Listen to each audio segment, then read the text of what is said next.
രണ്ട് കേന്ദ്ര നേതാക്കൾക്ക് ബി.ജെ.പി. കേരള നിയമസഭാ തെരഞ്ഞെടുപ്പിലെ പ്രധാന ചുമതല നോക്കിക്കാണുകയാണ്. അതിനുശേഷമാണ് കേരളത്തിൽ NDTV സർവേ ഫലം പുറത്തു വന്നത്. അതിൽ പ്രവചനം അനുസരിച്ചുകൊണ്ട് ബി.ജെ.പിക്ക് ലഭിച്ചിട്ടുള്ളത് 19.8% വോട്ടാണ്. കേവലം UDF-നാവട്ടെ 32%. എങ്ങനെ നോക്കിക്കാണുന്നു ഇതിനെ? ഇതിപ്പോ ഒരു 3 മാസം മുമ്പത്തെ സർവേ അല്ലേ? ആ സർവേ ഇപ്പൊ നമുക്ക് മഹാരാഷ്ട്രയിൽ നോക്കിക്കഴിഞ്ഞാലും ഇവിടെ മറ്റു സംസ്ഥാനങ്ങളിലൊക്കെ നോക്കിയിട്ടുണ്ടെങ്കിൽ ഒരു 4-5 സർവേകൾ നടക്കുമല്ലോ ഇതുമായി ബന്ധപ്പെട്ട്. ഏറ്റവും റീസെന്റ് ആയിട്ടുള്ള സർവേ, അതായത് ഇലക്ഷനോട് തൊട്ടനുബന്ധിച്ചുള്ള സർവേ ഒക്കെയാണ് കാര്യമായി ഇലക്ഷനെ ഇമ്പാക്ട് ഉണ്ടാക്കാൻ സാധ്യതയുള്ളത്. അതുകൊണ്ട് ഇപ്പോഴത്തെ NDTVന്റെ സർവേ കാര്യമായിട്ട് നോക്കി കാണുന്നില്ല. പക്ഷെ വിനോദ് താവഡയെ കുറിച്ചാണ് നമുക്ക് പറയേണ്ടത്. നമുക്ക് വിനോദ് താവഡെ എന്ന് പറഞ്ഞ പൊളിറ്റീഷ്യനെ നോക്കുകയാണെങ്കിൽ മഹാരാഷ്ട്രക്കാരനാണ്. മഹാരാഷ്ട്രയിൽ ഇപ്പൊ ഉണ്ടായിട്ടുള്ള വലിയ മുന്നേറ്റം കാര്യങ്ങൾ, മുനിസിപ്പൽ ഇലക്ഷനൊക്കെ ഉണ്ടായിട്ടുള്ള മുന്നേറ്റമുണ്ട്. അതിനൊക്കെ ചുക്കാൻ പിടിച്ചിട്ടുള്ള പ്രധാനപ്പെട്ട വ്യക്തിയാണ്. ഈ വിനോദ് താവഡയെ നാഷണൽ മീഡിയകളിൽ വിശേഷിപ്പിക്കുന്ന ഒരു പേര് എന്ന് പറയുന്നത് പൊളിറ്റിക്കൽ സ്ട്രാറ്റജിസ്റ്റ് എന്നുള്ളതാണ്. അതായത് രാഷ്ട്രീയ തന്ത്രജ്ഞൻ എന്ന നിലയിലാണ്. ഈ വിനോദ് താവഡെ എന്ന് പറയുന്നത് അനാവശ്യമായി വലിയ വിവാദങ്ങൾ ഉണ്ടാക്കിയോ അല്ലെങ്കിൽ വെറുതെ വായിൽ തോന്നിയത് വിളിച്ചു പറഞ്ഞ് ഒരു വിവാദം ഉണ്ടാക്കുന്ന ഒരു വ്യക്തിയല്ല. അദ്ദേഹം ഗ്രൗണ്ട് ലെവലിലെ പണിയെടുത്ത് ആ ഗ്രൗണ്ട് ലെവലിലെ പണി അത് കൃത്യമായി കാണിച്ചു കൊടുക്കുന്നത്, ഇലക്ഷൻ മാനേജ്മെന്റ് എന്നുള്ളത് കൃത്യമായി അറിയുന്ന വ്യക്തിയാണ്. അതേപോലെ തന്നെ ശക്തനായ സംഘടനാ നേതാവ് എന്ന നിലയിലാണ് അദ്ദേഹത്തിനെ ദേശീയ മാധ്യമങ്ങൾ വിശേഷിപ്പിക്കുന്നത്. അദ്ദേഹത്തിന്റെ ഒരു പ്രധാനപ്പെട്ട ഇലക്ഷൻ പരിചയം എന്ന് പറയുന്നത് ഈ തെരഞ്ഞെടുപ്പിന്റെ ബൂത്ത് ലെവൽ വർക്കിൽ അദ്ദേഹം വളരെയധികം ശ്രദ്ധ കേന്ദ്രീകരിക്കുന്ന, അതെ, ഇവിടെ കേരളം പോലെയുള്ള ഒരു പ്രദേശത്ത് ബൂത്ത് ലെവൽ വർക്കുകൾ വളരെ കുറവാണെന്നുള്ളത് നമുക്കറിയാവുന്നതാണ്. അത് എത്ര ഉണ്ടെന്ന് അവകാശപ്പെട്ടാലും അത് കുറവ് തന്നെയാണ്. അപ്പൊ ഈ ഗ്രൗണ്ട് ലെവലിലെ ഒരു മൈക്രോ മാനേജ്മെന്റ് സിസ്റ്റം വർക്ക് ചെയ്യാൻ അറിയുന്ന വ്യക്തികൾക്ക് ഇത്തരം കാര്യങ്ങളെ നിയന്ത്രിക്കാൻ വേണ്ടി കഴിയുള്ളൂ. അതുകൊണ്ട് തന്നെയാണ് ഈ ദേശീയ രാഷ്ട്രീയത്തിൽ വളരെ പ്രധാനപ്പെട്ട, ദേശീയ രാഷ്ട്രീയത്തിൽ BJPയുടെ ജനറൽ സെക്രട്ടറി ആയിട്ടുള്ള ഒരു വിനോദ് താവഡയെ പോലെയുള്ള പ്രധാനപ്പെട്ട ഒരു പോസ്റ്റ് ഇരിക്കുന്ന വ്യക്തിയെ തന്നെ കേരളത്തിലേക്ക് നിയോഗിച്ചത്. പ്രത്യേകിച്ച് അമിത്ഷയും നരേന്ദ്രമോദിയൊക്കെ കേരളത്തിലെ തിരുവനന്തപുരം തിരുവനന്തപുരത്ത് മേയറിനെ ഉണ്ടാക്കാൻ വേണ്ടി, BJPക്കാരനെ ഉണ്ടാക്കാൻ വേണ്ടി കഴിഞ്ഞതിൽ വലിയ സന്തോഷവാനാണ്. അതുകൊണ്ട് തന്നെ കേരളം വലിയൊരു ഇലക്ഷനെ നേരിടാൻ പോകുന്ന ഘട്ടത്തിൽ അവിടെ വിജയിക്കുക എന്നതിന് അപ്പുറത്തായിട്ട് മറ്റൊരു ചിന്തയും അമിത്ഷയും നരേന്ദ്രമോദിയെ സംബന്ധിച്ചിടത്തോളം ഇല്ല. അതുകൊണ്ട് തന്നെയാണ് ഇത്തരത്തിലുള്ള വളരെ പ്രധാനപ്പെട്ട ഒരു നേതാവിനെ തന്നെ നമ്മുടെ കേരളത്തിന് വേണ്ടിയിട്ട് കൊടുത്തിരിക്കുന്നത് എന്നാണ് ഞാൻ മനസ്സിലാക്കുന്നത്. അത് മാത്രമല്ല, മഹാരാഷ്ട്രയെ സംബന്ധിച്ചിടത്തോളം കർഷകർക്ക് വേണ്ടിയിട്ട് സെപ്പറേറ്റ് ഒരു അഗ്രികൾച്ചറൽ ബഡ്ജറ്റ് അവതരിപ്പിക്കാൻ ഒരു നേതൃത്വം നൽകിയതും ഇദ്ദേഹം തന്നെയാണ്, അല്ലെ? അങ്ങനെ അതെ അതെ, പ്രത്യേകിച്ച് കർഷകർക്ക് വേണ്ടി ആയിക്കോട്ടെ. അദ്ദേഹം വിദ്യാഭ്യാസ മന്ത്രിയായിട്ട്, ഉന്നത വിദ്യാഭ്യാസ മന്ത്രിയായിട്ടൊക്കെ സേവനം അനുഷ്ഠിച്ചിട്ടുണ്ട് ഫഡ്നാവിസിന്റെ കാലത്ത്. അപ്പോൾ ആ സമയത്തൊക്കെ ഈ ഉന്നത വിദ്യാഭ്യാസ ബില്ലിന്റെ കാര്യത്തിലാണെങ്കിലും പലതരത്തിലുള്ള ബില്ലുകളുടെ കാര്യമാണെങ്കിലും വിദ്യാഭ്യാസ രംഗത്തിലെ സമഗ്രമായിട്ടുള്ള പരിഷ്കരണത്തിന്റെ കാര്യം, അതായത് ഒരേ ടൈമിൽ തന്നെ ഒന്നിലധികം വകുപ്പുകളെ സമഗ്രമായി കൈകാര്യം ചെയ്യാനുള്ള ഒരു കപ്പാസിറ്റി ഉള്ള മനുഷ്യനാണ്.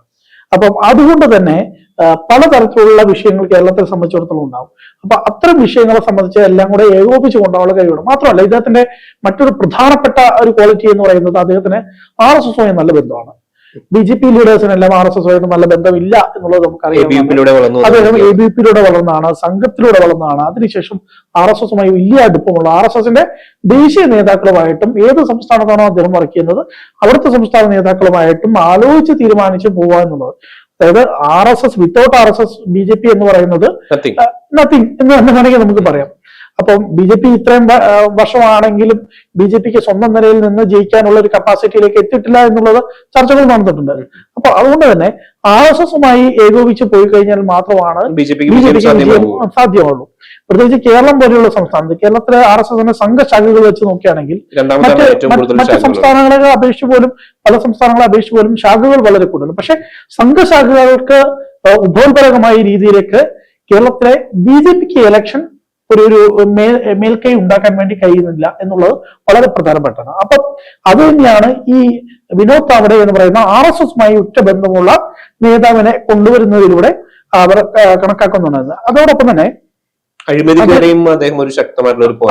അതെ അതെ അതെ, മാത്രമല്ല അദ്ദേഹത്തിന്റെ മറ്റൊരു പ്രധാനപ്പെട്ട സവിശേഷതയായി ദേശീയ മാധ്യമങ്ങളൊക്കെ കണക്കാക്കുന്നത് ഈ അതിർത്തി വിടുന്ന വാക്കുകൾ ഒഴിവാക്കിയിട്ട് ഒരു ലോ പ്രൊഫൈൽ വർക്ക് ഓറിയന്റഡ് ശൈലി, അതായത് വലിയ ഒച്ചപ്പാടൊക്കെ ഉണ്ടാക്കി ഞാൻ ഇവിടെ ഉണ്ട് എന്ന് എപ്പോഴും അറിയിക്കുന്ന ഒരു വ്യക്തിത്വമല്ല. വേണ്ട കാര്യങ്ങൾ വേണ്ട സമയത്ത് അത് കൃത്യമായി ഇടപെടുക എന്നുള്ള തരത്തിലുള്ള വഖഫ് എൻക്രോച്ച്മെന്റുമായിട്ട് ബന്ധപ്പെട്ടുകൊണ്ടൊക്കെ ഇദ്ദേഹം അതിനെതിരെ ഒരുപാട് ഇടപെടൽ നടത്തിയിരുന്നു. അതെ തീർച്ചയായിട്ടും. അതോടൊപ്പം തന്നെ മഹാരാഷ്ട്ര മുൻ മുഖ്യമന്ത്രി പൃഥ്വിരാജ് ചൗഹാന്റെ മുഖത്ത് നോക്കിക്കൊണ്ട് തന്നെയാണ് അവർ ഒരു ഹൗസിംഗ് സ്കാം ഉണ്ടല്ലോ, MHIDA ഹൗസിംഗ് സ്കാമുമായി ബന്ധപ്പെട്ടുകൊണ്ട് അദ്ദേഹം ആക്രോശിക്കുകയുണ്ടായി. അതിനെ തുടർന്നുകൊണ്ടാണ് അതിൽ ഒരുപാട് അന്വേഷണങ്ങൾ പിന്നീട് തെളിയുകയും ദിവസങ്ങളോളം ദേശീയ മാധ്യമങ്ങളെ ചർച്ച ചെയ്തിട്ടുള്ള ഒരു വിഷയം തന്നെയാണ്. അപ്പം ഈ വിനോദ് താവ്ഡെ എന്ന് പറയുന്ന വ്യക്തിയെ BJPയുടെ ജനറൽ സെക്രട്ടറിയെ കേരളത്തിലേക്ക് പോസ്റ്റ് ചെയ്യുന്ന സമയത്ത് JP നദ്ദയും അതുപോലെ തന്നെ അമിത്ഷയും ഒപ്പം തന്നെ മോദിയും പുതിയ പ്രസിഡന്റും ഒക്കെ തന്നെ ചിന്തിച്ചിട്ടുണ്ടാവുക എന്ന് പറയുന്നത് കേരളം എന്ന് പറയുന്നത് BJPയെ സംബന്ധിച്ചിടത്തോളം അത് ഏറ്റവും പ്രധാനപ്പെട്ട ഒരു ഇടമാണ്. ആ ഇടത്ത് BJPക്ക് വലിയ സ്വാധീനം ഉണ്ടാക്കാൻ വേണ്ടി കഴിയണം. സംഘത്തിനെ സംബന്ധിച്ചിടത്തോളം RSSനെ സംബന്ധിച്ചിടത്തോളം വലിയ സ്വാധീനമുള്ള സ്ഥലമാണ്.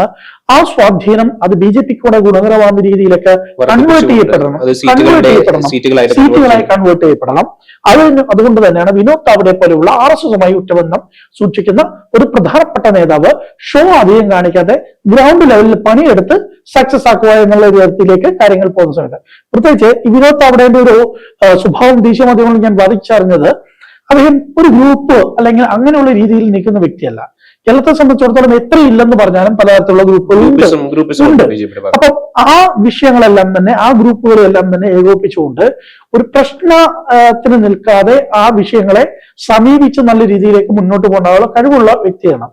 മാത്രമല്ല വിനോദ് താവ്ഡെയോടൊപ്പം തന്നെ മഹാരാഷ്ട്രക്കാരെ വിനോദ് താവ്ഡെയോടൊപ്പം തന്നെ കേരളത്തിലേക്ക് അപ്പോയിന്റ് ചെയ്തത് ശോഭാ കരന്ദലേജിയാണ്. കേരളത്തിലെ സംഘപരിവാർ പ്രവർത്തകരോ അല്ലെങ്കിൽ BJP പ്രവർത്തകരെല്ലാം ശോഭാ ദീദി എന്ന് സ്നേഹത്തോടെ വിളിക്കുന്ന വ്യക്തിയാണ് ശോഭാ കരന്ദലേജി. ഒരു കേന്ദ്രമന്ത്രി എന്ന നിലയിലും ഒക്കെ വലിയ പെർഫോമൻസ് കാഴ്ചവെച്ചിട്ടുള്ള വ്യക്തിയാണ്. മാത്രമല്ല വളരെ ഷാർപ്പായിട്ടുള്ള അടിപൊളി പ്രസംഗമാണത്. അതായത് വിനോദ് താവ്ഡെ വളരെ സൗമ്യനായ വ്യക്തിയാണ്. അദ്ദേഹത്തിന്റെ സംഘടനാ വർക്കിലൊക്കെയാണ് അദ്ദേഹം കൂടുതൽ രംഗത്തുള്ളതെങ്കിലും ശോഭാ കരന്ദലേജി എന്ന് പറയുന്ന വ്യക്തി അദ്ദേഹം തീവ്ര പ്രസംഗത്തിന്റെ ഒരു വളരെ പ്രധാനപ്പെട്ട ലീഡർ തന്നെയാണ്. പ്രത്യേകിച്ച്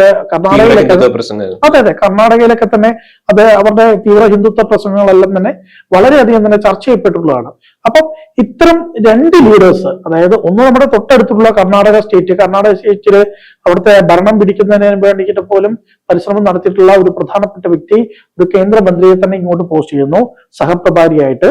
ഒപ്പം തന്നെ ഇൻചാർജ് ആയിട്ട് പോസ്റ്റ് ചെയ്യുന്നത് വിനോദ് താവ്ഡെ പോലെയുള്ള വ്യക്തിയാണ്. അപ്പം മോദി അമിത്ഷയും ഇവരെല്ലാം തന്നെ തീരുമാനിച്ചിരിക്കുന്നത് കേരളം ഇനി ഇങ്ങനെ വിട്ടാൽ പോരാ. അതായത് സൗത്ത് ഇന്ത്യയിൽ കർണാടകയിൽ വലിയ മുന്നേറ്റം ഉണ്ടാക്കാൻ കഴിയുന്നുണ്ട്, തമിഴ്നാട്ടിൽ വലിയ മുന്നേറ്റം ഉണ്ടാക്കാൻ കഴിയുന്നുണ്ട്, ബംഗാളിൽ മുന്നേറ്റം ഉണ്ടാക്കാൻ വേണ്ടി കഴിയുന്നുണ്ട്, അപ്പുറത്ത് എല്ലാം തന്നെ മുന്നേറ്റം ഉണ്ടാക്കാൻ, തെലങ്കാനയിലെ മുന്നേറ്റം ഉണ്ടാക്കാൻ വേണ്ടി കഴിയുന്നുണ്ട്. അപ്പം ഈ ഒരു കേരളം എന്ന് പറയുന്നത് സെപ്പറേറ്റ് സ്റ്റേറ്റ് ആയിട്ട് അത് ഈ രാജ്യത്തിന്റെ ഭാഗമല്ല എന്ന രീതിയിൽ നിൽക്കാൻ പാടില്ല. അതുകൊണ്ട് ഈ കേരളം എന്ന് പറയുന്ന ഭൂമിയും വളരെ പ്രധാനപ്പെട്ടാണ്. കേന്ദ്ര നേതൃത്വത്തെ സംബന്ധിച്ചോളം എനിക്ക് തോന്നുന്നത് കേരളത്തിനേക്കാൾ ഇപ്പോൾ ഈ തെരഞ്ഞെടുപ്പിൽ അവർ കുറച്ചുകൂടി ഇമ്പോർട്ടൻസ് കൊടുക്കുന്നത് ബംഗാൾ തന്നെയായിരിക്കണം. ബംഗാളിലെ അവിടുത്തെ മമതയുടെ ഒരു ഭരണം ദാർഢ്യം അവസാനിപ്പിക്കുക എന്നുള്ളതാണ്. അപ്പം അത് ദേശീയ രാഷ്ട്രീയത്തിൽ ഒട്ടേറെ ചർച്ച ചെയ്യപ്പെടുന്ന വിഷയമാണ്. അതുകൊണ്ട് കേരളത്തോടൊപ്പം തന്നെ വളരെ പ്രധാനപ്പെട്ടായിട്ട് ബംഗാളും അവർ കാണുന്നുണ്ട്. അങ്ങനെ നോക്കുകയാണെങ്കിൽ ഈ പറയുന്ന കേരളം വളരെ പ്രധാനപ്പെട്ടാണ്. മാത്രമല്ല അടുത്ത ദിവസം നരേന്ദ്രമോദി വരാൻ പോകുന്നു. നരേന്ദ്രമോദി വരുന്ന സമയത്ത് ഒട്ടേറെ പ്രഖ്യാപനങ്ങൾ ഉണ്ടാകാൻ പോകുന്നു. മാത്രമല്ല കേരളത്തിന് കൊടുത്ത ട്രെയിനുകളുടെ ഒരു ഉദ്ഘാടനം, ഫ്ലാഗ് ഓഫ് നടത്താൻ പോകുന്നു. വലിയ പ്രഖ്യാപനം നൽകുന്നത് തിരുവനന്തപുരം കോർപ്പറേഷനെ സംബന്ധിച്ചിടത്തോളം തെരഞ്ഞെടുപ്പില് അവർ വിജയിച്ചു കഴിഞ്ഞാൽ 45 ദിവസങ്ങളിൽ പ്രധാനമന്ത്രിയെ എത്തിച്ച് ഡെവലപ്മെന്റ് ബ്ലൂ പ്രിന്റ് പ്രഖ്യാപിക്കുമെന്നാണ് പറഞ്ഞത്. എനിക്ക് തോന്നുന്നു 45 ദിവസമായിട്ടില്ല, ഏകദേശം ഒരു 30 ദിവസം അടുത്തായിട്ടുള്ളൂ. ഈ 23-ാം തീയതി പറയുന്നത് 30 ദിവസം അടുത്താകുന്നുള്ളൂ. ആ 30 ദിവസങ്ങളിൽ തന്നെ പ്രധാനമന്ത്രിയെ കൊണ്ടുവരാൻ കഴിഞ്ഞു എന്നുള്ളതാണ്. ഈ 23-ാം തീയതി കഴിഞ്ഞ് 26 പിന്നെ റിപ്പബ്ലിക്കായി, അത് കഴിഞ്ഞ് പിന്നെ അങ്ങോട്ട് പാർലമെന്റ് സമ്മേളനം, ബജറ്റ് സമ്മേളനം തുടങ്ങിയായി. അങ്ങനെ നോക്കുന്നതിന് ചിലപ്പോൾ 45 ദിവസത്തിനുള്ളിൽ കൊണ്ടുവരാൻ പറ്റില്ല. പക്ഷെ ഈ ഒരു ടൈം പീരീഡിൽ തന്നെ പറഞ്ഞ വാക്ക് പാലിക്കുന്ന തരത്തിലേക്ക് ടൈം പീരീഡിൽ തന്നെ 1 മാസത്തിനുള്ളിൽ തന്നെ പ്രധാനമന്ത്രിയെ കൊണ്ടുവരാൻ വേണ്ടി കഴിയുന്നത് അത് BJP കേന്ദ്ര നേതൃത്വം കേരളത്തിന് എത്രത്തോളം വില കൽപ്പിക്കുന്നു എന്നുള്ളതിന്റെ ഒരു ഉത്തരവ് തന്നെയായിട്ട് നമുക്ക് കണക്കാക്കാൻ വേണ്ടി സാധിക്കും.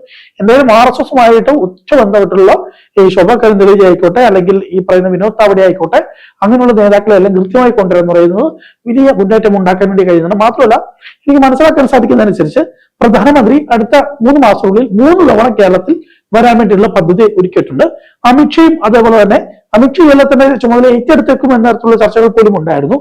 പക്ഷെ അമിത്ഷാ ഒരു ഉത്തരവാദിത്തം ഏറ്റെടുക്കുന്നില്ലെങ്കിൽ കൂടി ഒരു 3 മുതൽ 5 തവണ വരെ അമിത്ഷയും എനിക്ക് തോന്നുന്നത് കേരളം സന്ദർശിക്കാനുള്ള സാധ്യതയുണ്ട്. ശോഭാ സുരേന്ദ്രൻ മത്സരിക്കുന്ന കായംകുളത്തൊക്കെ വരാനുള്ള സാധ്യത ഉണ്ടെന്നാണ് മനസ്സിലാക്കാൻ സാധിക്കുന്നത്. മണ്ഡലങ്ങളായി കരുതുന്നത് 35 മണ്ഡലങ്ങളാണ്. അതെ അതെ, ഈ 35 മണ്ഡലങ്ങളിൽ കേന്ദ്രമന്ത്രിമാരായിക്കോട്ടെ, അല്ലെങ്കിൽ BJPയുടെ നാഷണൽ പ്രസിഡന്റ് ആയിക്കോട്ടെ, അല്ലെങ്കിൽ അത്തരത്തിലുള്ള പ്രധാനപ്പെട്ട നേതാക്കളെല്ലാം തന്നെ കൊണ്ടുവന്നുണ്ട്. സ്റ്റാർ ക്യാമ്പയിനേഴ്സ് ഇങ്ങനെയാണല്ലോ നമ്മൾ പറയാറ്. അപ്പം UP യിലുള്ള യോഗി ആദിത്യനാഥ് എന്തായാലും ഒരു 2-3 തവണ വരാനുള്ള 2 തവണയെങ്കിലും വരാനുള്ള സാധ്യതയുണ്ട്. അതേപോലെ തന്നെ അമിത്ഷാ ഒരുപാട് സാധ്യതയുണ്ട്. JP നദ്ദയ്ക്ക് സാധ്യതയുണ്ട്. പുതിയ ശർമ്മയ്ക്ക് സാധ്യത. അതെ, അപ്പൊ അത്തരത്തിലുള്ള പ്രധാനപ്പെട്ട നേതാക്കളെല്ലാം തന്നെ കേരളത്തിൽ എത്തിച്ചുകൊണ്ട് അത് കൃത്യമായി തന്നെ അതൊരു micro management election strategy defined ആയിട്ട് അതിനാണ് വിനോദ് താവ്ഡെ വരുന്നത്. അപ്പം അത്തരത്തിലുള്ള മൈക്രോ ഇലക്ഷൻ സ്ട്രാറ്റജി വിനോദ് താവ്ഡെയുടെ ഭാഗത്തു നിന്ന് ചെയ്യുന്നു. അവിടുത്തെ ഒരു വലിയൊരു ഓളം ഉണ്ടാക്കാൻ പറ്റുന്ന ഒരു ക്യാമ്പയിനെ സൃഷ്ടിക്കാൻ വേണ്ടി മോദി, അമിത്ഷാ, അല്ലെങ്കിൽ JP നദ്ദ, അല്ലെങ്കിൽ യോഗി ആദിത്യനാഥ് പോലെയുള്ള പ്രധാനപ്പെട്ട ക്യാമ്പയിൻ ലീഡേഴ്സ്, സ്റ്റാർ ക്യാമ്പയിനേഴ്സ് വരുന്നു. ഇതെല്ലാം കൂടെ ആകുന്ന സമയത്ത് BJP A ക്ലാസ് മണ്ഡലങ്ങളിൽ എന്ന രീതിയിൽ ഉദ്ദേശിച്ച തരത്തിലേക്കുള്ള വലിയൊരു മുന്നേറ്റം ഉണ്ടാക്കാൻ വേണ്ടി സാധിക്കും എന്ന് തന്നെയാണ് BJP നേതൃത്വങ്ങൾ കരുതുന്നത്. അതേപോലെ തന്നെ രാഷ്ട്രീയ നിരീക്ഷകരും ഇങ്ങനെയൊക്കെ തന്നെയാണ് അതിനെ വിലയിരുത്തുന്നത്.